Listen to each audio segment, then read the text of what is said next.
近日，一名澳門男子喺西藏自駕遊期間，因為誤觸高壓電纜，導致嚴重燒傷。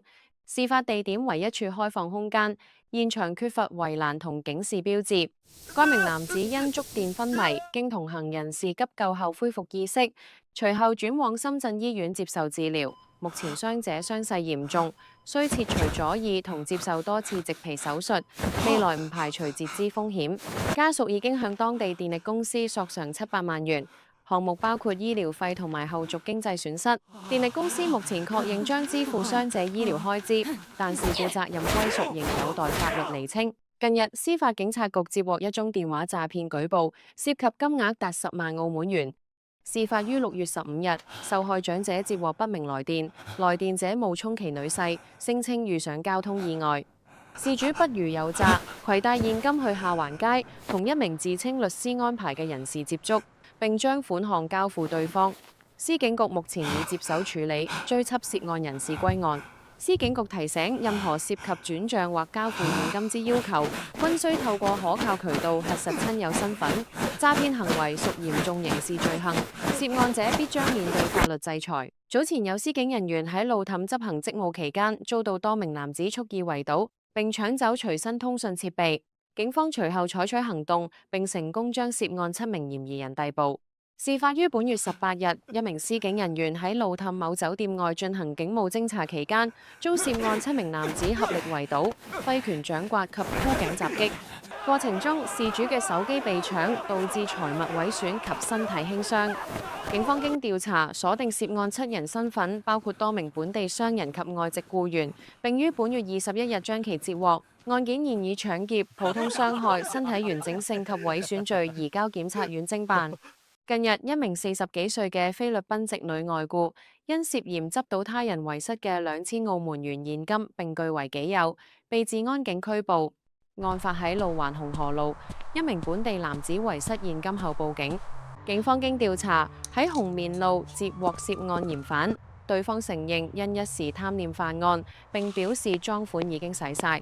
目前，治安警已以拾遺不報罪，將案件移送檢察院偵辦。呢排天氣又熱又焗，搶病毒又揾上門。工聯網下托兒所 D 班有7位小朋友齊齊中招，6男1女。聽落去好似好普通，但入面有1位要住院，其他就叫做穩定。其實搶病毒呢家嘢，好似柯薩奇、EV71呢啲，平時洗手唔勤力，就最中意揾嚟玩。小朋友玩埋一堆，飛沫接觸真係避無可避。近日，位於澳門慕拉士大馬路嘅工聯網下托兒所，共有7名幼童確診感染搶病毒。目前涉事班別已經採取防疫控制措施。患者最早喺6月18號發病，7人中目前有1人需要住院治療，其餘患者病情穩定，冇見嚴重併發症。當局已經要求園方執行嚴格嘅清潔、消毒同埋隔離程序。並且呼籲學校同家長保持警覺。近日，司法警察局接獲10名居民報案，指其喺網購過程中遭受詐騙，損失金額合計約52000澳門元。案情顯示，騙徒透過社交平台冒充本地商戶，以優惠價銷售商品，隨後利用貨物不足等藉口，誘騙事主掃描二維碼進行退款登記。該操作實為將受害人 MPay 帳號綁定至第三方平台，導致帳號被盜用。司警局呼籲網購必須先行核實商戶真偽，並切勿掃描來歷不明嘅二維碼，以保障個人電子支付安全。早前喺林茂海邊大馬路發生一宗涉及多車嘅交通意外，一輛私家車失控撞到路邊10輛停泊中嘅電單車。